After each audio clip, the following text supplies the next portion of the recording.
두 번의 결혼 모두 순탄치 않았는데요. 아무래도 제가 많이 부족한 사람이어서 그런가 봅니다. 오늘 사연은 두 번째 결혼 생활과 많은 사건과 믿을 수 없는 반전의 이야기를 적어보려고 해요. 하늘과 땅이 울부짖을 사연이니 꼭 제 이야기를 들어주세요. 부탁드립니다. 바람난 첫 남편과 소송으로 이혼하고 10살 아들을 홀로 키우게 됐어요. 중소기업을 다니며 아들을 양육했는데 전 남편이 양육비를 지급하지 않아 생활이 조금 빠듯했습니다. 양육비 소송을 했는데 전 남편이 돈 없다고 배째라는 식으로 나와서 이도저도 안 되고 끝나버렸답니다. 아마 이혼 후 양육비 소송을 해본 분들이라면 잘 아실 겁니다. 안 주겠다고 마음먹은 사람은 어떻게 해서라도 지급하지 않는답니다. 어쨌든 아들을 잘 키워야 했고 먹고 살아야 했기 때문에 아들과 보내는 시간보다 일하는 시간이 길어졌습니다. 그렇게 2년 동안 반복되는 시간을 보내던 중 아들이 저에게 재혼을 안 하냐고 묻더라고요. 어리기만 한 줄 알았던 녀석이 제가 아주 조금 고생하는 게 마음에 걸렸는지 새아빠를 구해서 편하게 지냈으면 좋겠다는 소리를 하더라고요. 아들내미 말을 듣고 기분이 좋긴 했지만 재혼 생각은 하나도 없었습니다. 그런데 이 사람 마음은 갈대 같다는 말처럼 휙 하고 바뀌어버렸답니다. 동료 중 하나가 괜찮은 이혼남이 있다며 소개팅을 제안했고 저는 설레는 마음으로 좋다고 대답했어요. 그리고 얼마 뒤에 만나게 됐는데 듬직하고 순박한 남자가 나왔더라고요. 손을 보니 고생도 많이 한 것 같았는데 꼭 책임감이 있고 성실한 것 같았어요. 또 저처럼 아들이 하나 있는 것도 마음에 들었습니다. 그래서 좋은 마음으로 그와 사귀게 됐고 1년 만에 재혼을 마음먹었습니다. 제 아들과 그이의 아들이 같이 만나게 됐는데 그날 제 마음이 크게 요동쳤습니다. 그이의 아들이 5살 꼬맹이였는데 무척이나 귀엽고 사랑스러웠어요. 그리고 저를 보자마자 엄마라는 소리를 하며 따랐는데 가슴이 꿀렁꿀렁거리는 느낌이었습니다. 왠지 전생에 제 자식이었을 것 같은 상상까지 하게 됐답니다. 재혼은 특별한 것 없이 살림을 합치기만 했어요. 결혼식이나 웨딩사진 같은 건 허례허식 같아서 생략하기로 했죠. 그리고 혼인신고도 조금 미뤘다가 하자고 말을 맞췄어요. 한번 결혼에 실패한 두 사람이니 섣불리 혼인신고하는 게 겁이 났던 것 같습니다. 그리고 저희 친정 부모님께 새로 출발하게 됐다고 인사를 드려 축복을 받았고 시골에 있는 시댁에도 내 식구가 인사를 가게 됐습니다. 시댁은 아주 작은 집이었고 시어머니가 혼자 사셨어요. 어머님은 청각장애가 있으셔서 수어로 말씀하셨습니다. 손짓을 열심히 하셨고 남편이 옆에서 통역을 해줬는데 제가 예쁘고 마음에 든다고 하셨답니다. 그래서 저는 어머님께 앞으로 잘 부탁드린다고 말씀드리고 자주는 아니지만 가끔 찾아뵙겠다고 했네요. 시어머니는 청각장애뿐만 아니라 당뇨와 고혈압이 있으셔서 몸이 좀 불편하셨어요. 조금 안쓰러웠는데 시시때때로 요양사가 다녀간다며 걱정할 거 없다고 남편이 일러줬습니다. 제가 모시고 살 수는 없으니 알겠다고 대답하고 더는 어머님의 일상을 묻지 않았답니다. 그리고 내 식구가 서울로 올라와 같이 지내게 됐는데 화물 운송 일을 하는 남편이 일주일에 3번 집으로 들어오고 나머지는 지방으로 운행을 나가서 제가 아들 둘을 돌봐야 했습니다. 5살 둘째 아들은 저에게 엄마 소리를 잘도 했지만 한편으로는 눈치를 많이 보더라고요. 길을 펴지 못하고 소극적으로 말하고 행동하는 게 느껴져서 저와 큰아들이 편하고 당당하게 만들어주려고 노력했습니다. 민우가, 여긴 민욱이 집이야. 밥 먹을 때 허락 맡고 화장실 갈 때 허락 맡을 필요 없어. 장난감을 가지고 놀 때는 그만 놀라고 할 때까지 놀아도 돼. 그리고 친구 데리고 와도 돼. 정말요? 나 친구들 데리고 와도 돼? 그럼 여긴 민욱이 집이라니까. 그럼 다음 주에 친구들 초대할게. 고마워 엄마. 그동안 친구들이 집으로 초대해서 노는 걸 부러워했더라고요. 제가 일하는 게 바쁘기도 하고 없던 둘째 아들이 생겨서 어설프게 육아를 하느라 제대로 아는 게 없던 거죠. 둘째와 가까워지려고 하나둘씩 노력하며 지냈습니다. 하루는 둘째 아들이 입술이 터진 채로 집을 들어와서 깜짝 놀랐습니다. 무슨 일이냐고, 누가 그랬냐고 물었더니 꿀먹은 벙어리 마냥 아무 말도 하지 않았어요. 민우가, 누가 이랬어? 빨리 말해. 엄마, 옆 동네 사는 형광이랑 싸웠어. 형광이? 걔랑 왜 싸웠니? 형광이가 나랑 엄마가 가짜 가족이라고 놀렸어. 계모는 나쁜 거라면서 엄마 욕했어. 그래서 싸웠어. 뭐야, 그 녀석이 진짜 그렇게 말했어? 그래서 너는 맞고만 있었니? 아니, 형광이 지금 병원에 실려갔어. 내가 때려 눕혔거든. 그 말을 듣자 아들이 잘했다는 생각이 들었습니다. 물론 남의 자식도 귀하긴 하지만 나쁜 말을 했으니 혼나도 싸다고 느낀 거죠. 그리고 민욱이가 저를 진짜 엄마로 생각해주는 것 같아 고마웠답니다. 현광 엄마와 만나서 대화를 나눠봤는데 다행히 현광이가 먼저 잘못한 걸 알고 있어서 치료비를 달라는 말은 하지 않더라고요. 그래서 그냥 넘어갔답니다. 그날을 기점으로 제 아들 민욱이에게 좋은 가르침을 해주면 좋을 것 같아 유도체육관에 보냈어요. 본능적으로 싸운 것이긴 하지만 소질이 있는 것 같아 운동을 시켜보기로 했죠. 물론 아들도 유도가 배우고 싶다고 좋아했답니다. 화물 운송하는 남편은 돈을 꽤 많이 벌었어요. 매달 800만 원을 벌어서 저에게 생활비를 400만 원씩 줬답니다. 쉬지 않고 일했기 때문에 가능한 월급이었죠. 여보, 고생 많이 해서 번 돈이니 아껴가면 쓸게.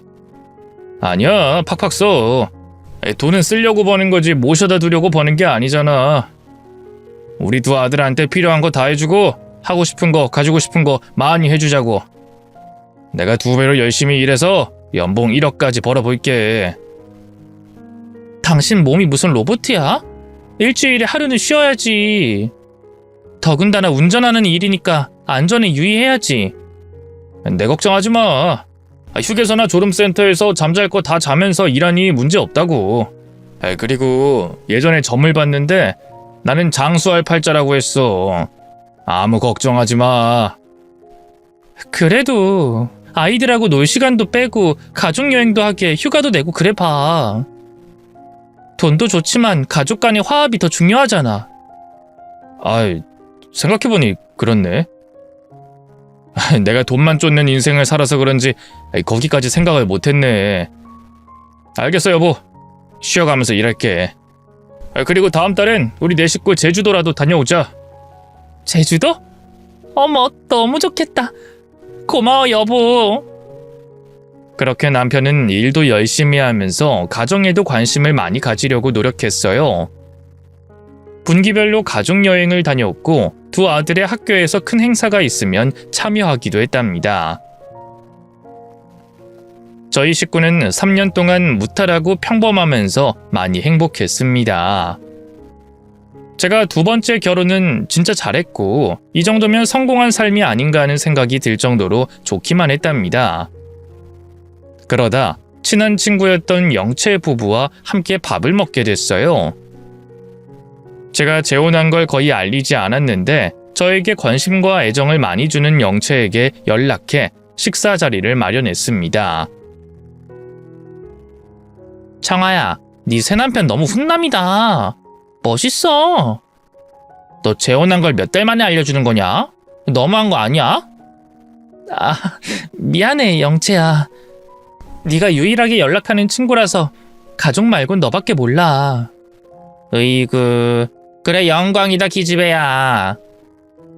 저와 영채가 반갑게 인사를 주고받자 남편과 영채 남편이 악수를 나눴습니다.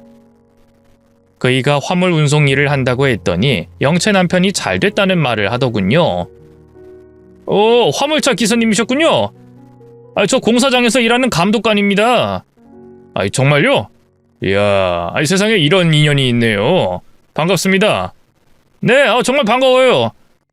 안 그래도 화물 운송해줄 기사님이 필요한 때인데 세훈 씨가 해주시면 어떨까요? 저야 일을 주시겠다는데 마다할 리가 있겠습니까? 고맙습니다. 저도 영채 남편의 직업을 몰랐던 터라 갑작스러운 배품에 기분이 좋았습니다. 그래서 남편은 일거리가 늘었고 버는 돈도 확실하게 많이 늘었답니다. 그렇게 여러 가지로 잘 풀리고 있었고 가족도 행복하게 잘 살고 있어 걱정거리가 없었습니다. 그런데 3년 뒤에 결혼 생활이 꼬이기 시작했습니다. 어느 날 남편이 무슨 짓을 해서 제가 크게 실망하고 낙심하게 됐습니다. 정확하게 재혼한 지 3년하고 3개월 만이었죠. 당신 이거 뭐야? 법원에서 날라왔어.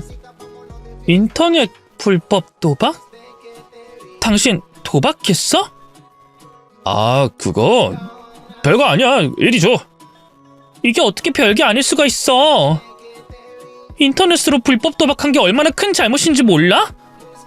돈 욕심이 나서 한두 번 해본 거야. 우리 아들들 위해 대박 좀 쳐보려고 해본 거라고. 우리 애들이 없이 자라는 것도 아닌데 왜 그런 판단을 해? 당신한테 정말 실망했어. 아니 남자가 살다 보면 인터넷으로 도박 몇 판 할 수도 있지. 뭐 그런 거로 뭐라고 하냐? 그리고 도박해서 땄다고. 700만 원이나 땄단 말이야. 지금 그걸 말이라고 해? 자랑이니? 이 모진 사람아. 애들이 알면 어떻게 할 거야? 그건 당신이 입 다물면 모를 거 아니야.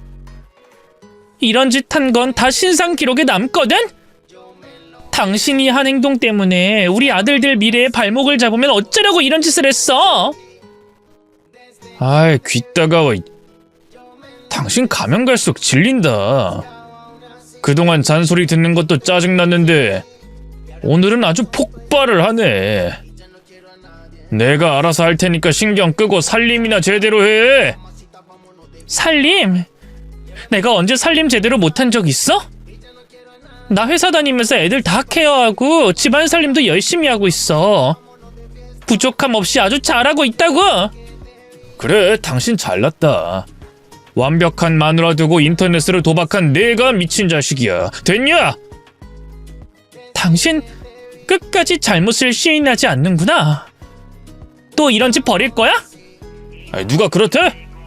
나도 반성하고 있는데 당신이 말을 재수없이 하니까 그런 거 아니야? 나 당신 아내야. 잘못된 걸 확실하게 짚고 화를 내는 건 당연한 일 아니야? 그제야 남편은 목소리를 낮추고 사과하더군요.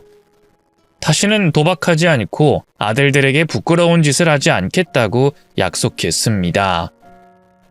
그런데 그 일이 있은 지 얼마 되지 않아 더 큰 일이 터졌답니다. 일요일 오전에 누가 초인종을 울려서 나가봤더니 예쁜 중년의 여자가 있더라고요. 무슨 일로 왔냐고 물었더니 세상에 남편에게 외상값을 받으러 온 룸사롱 마담이라고 했습니다. 박 사장님 댁 맞죠?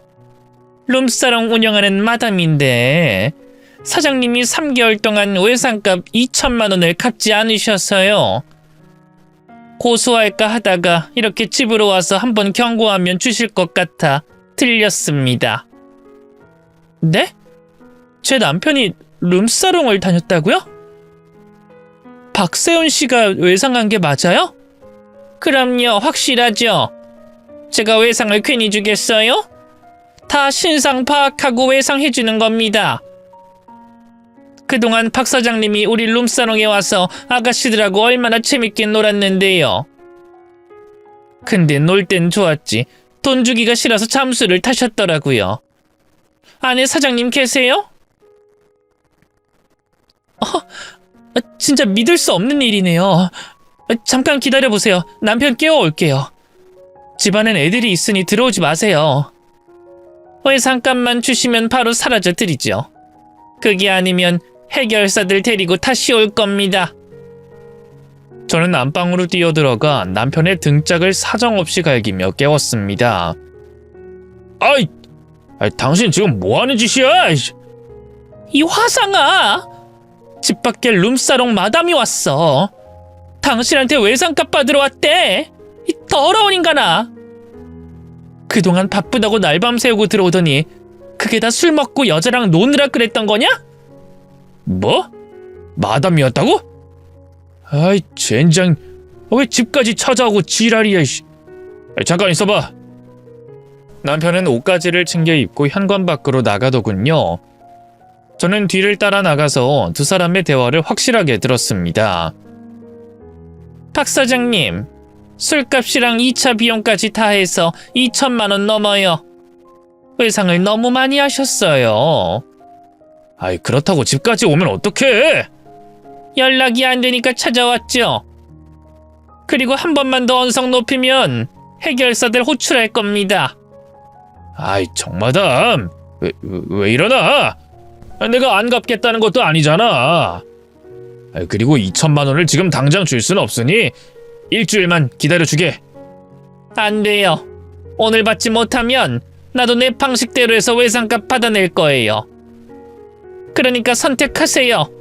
오늘 돈을 주든지 해결사들한테 끌려가서 떡이 되도록 얻어터지고 갚을지. 아이 정마담, 아이 진짜 너무하네. 알았어, 주면 될 거 아니야. 같이 나가자고. 은행 가서 대출 받아줄 테니까 따라오라고. 남편은 룸사롱 마담과 사라졌고 저는 집 안으로 들어가 여러 고민에 빠졌습니다. 이런 남자와 계속 살아야 하나 열심히 고민을 해봤답니다. 답은 끊어내는 게 맞겠다 싶어서 더 참지 말고 정리하기로 했어요. 대출을 받아 외상값을 갚고 집으로 돌아온 남편에게 조용히 말을 건넸습니다. 당신한테 아무것도 묻지도 따지지 않을게. 우리 혼인신고도 안 했으니까 이쯤에서 갈라서자. 여긴 내 집이니까 당신은 몸만 나가면 돼. 뭐? 갈라서자고? 여보, 이러지 마.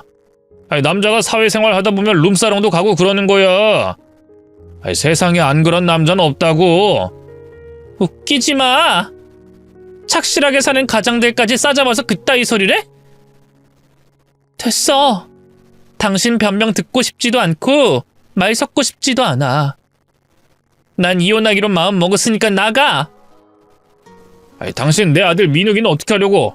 민욱이가 당신을 진짜 엄마로 생각하고 있는 거 몰라? 지금 아들 팔아서 이혼 막아보겠다는 거야? 이 한심한 인간아?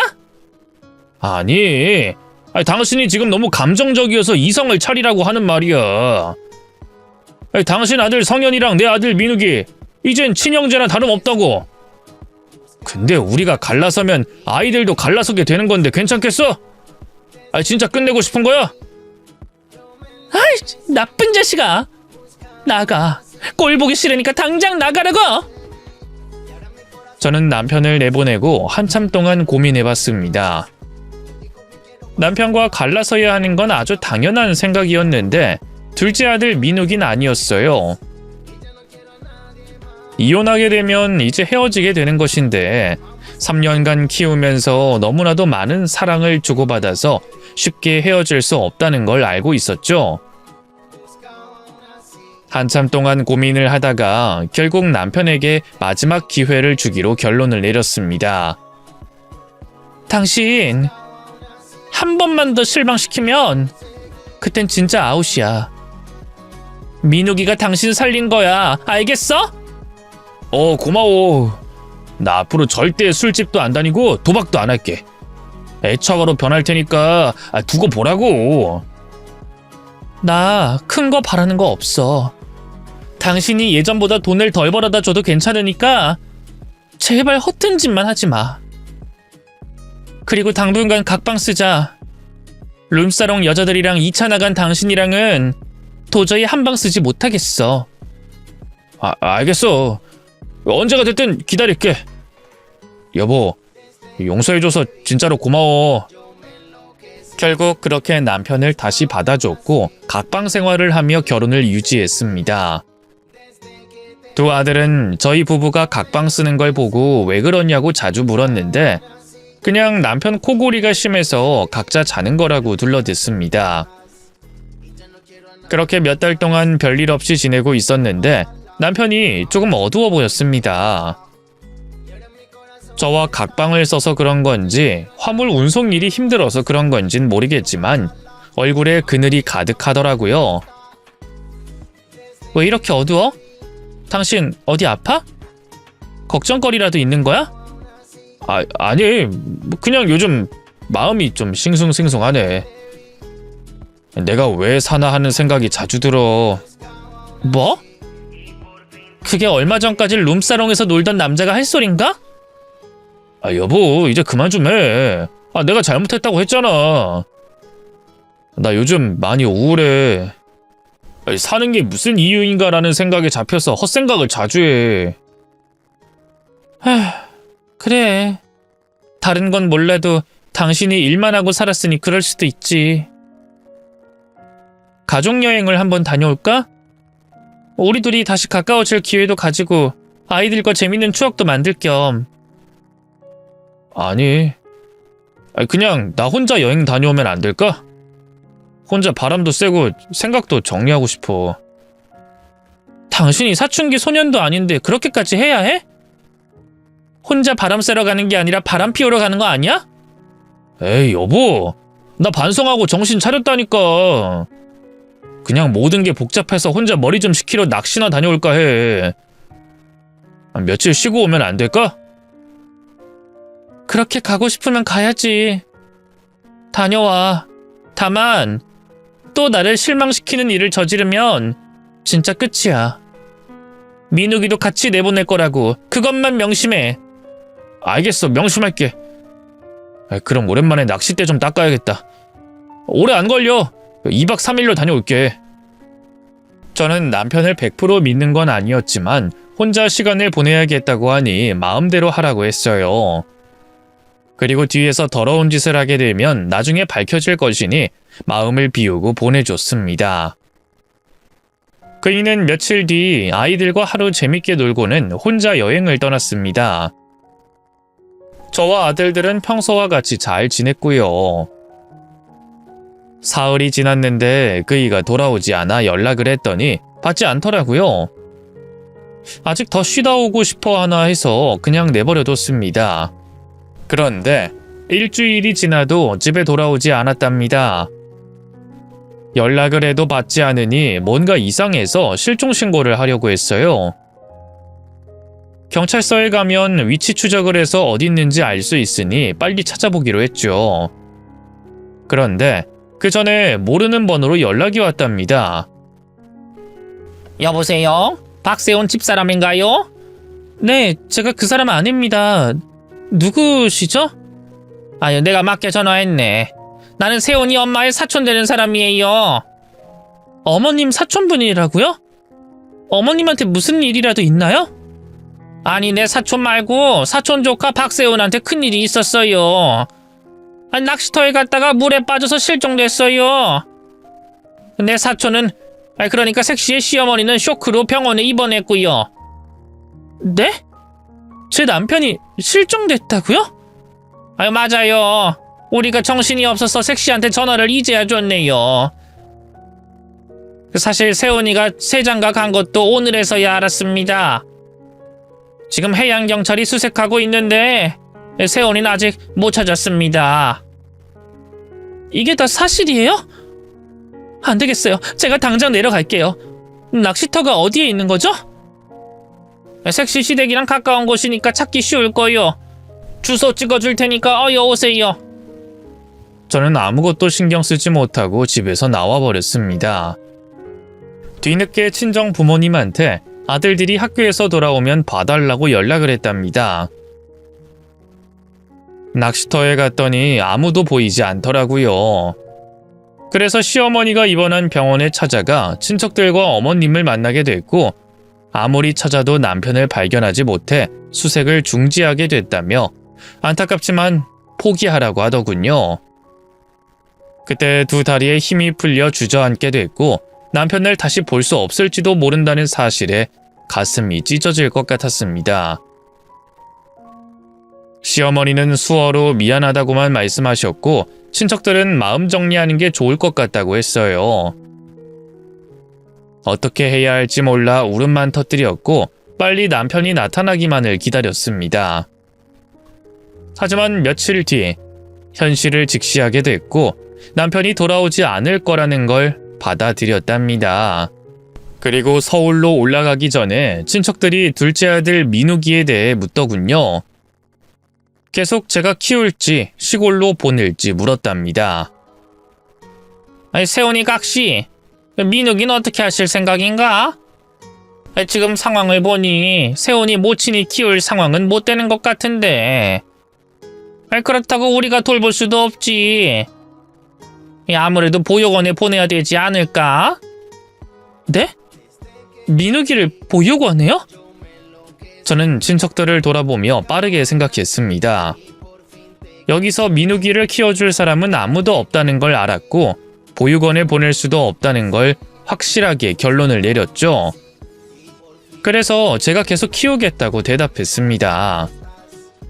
민욱이 제 아들입니다. 가슴으로 낳은 제 아들입니다. 엄마인 제가 계속 키우는 게 당연한 일이죠. 이야, 요즘 보기 드문 처자네. 피 한 방울 섞이지 않은 애를 키우게 했다니 대단해. 저는 칭찬받자고 내린 결정이 아니기 때문에 그들의 말을 귀담아 듣진 않았습니다. 서울로 올라와서 똑같이 지냈습니다. 아들들에게 남편의 상황을 조심스럽게 이야기하자 둘째 아들이 크게 울음을 터뜨렸습니다. 엄마, 그럼 나 이제 엄마랑 못 사는 거야? 나 쫓겨나는 거야? 뭐? 민우가 그게 무슨 말이야? 여기가 네 집이고 내가 네 엄마야. 그리고 성현이 네 형이고. 달라지는 건 없어. 정말? 그럼 나 나가지 않아도 되는 거야? 우린 달라지는 거 없어, 민우가. 둘째 아들은 남편의 실종보다 저와 큰아들과 헤어질까봐 무서워서 울었습니다. 그렇게 두 번째 남편과도 원치 않는 이별을 하고 새 식구가 되어 살기 시작했는데 아무래도 혼자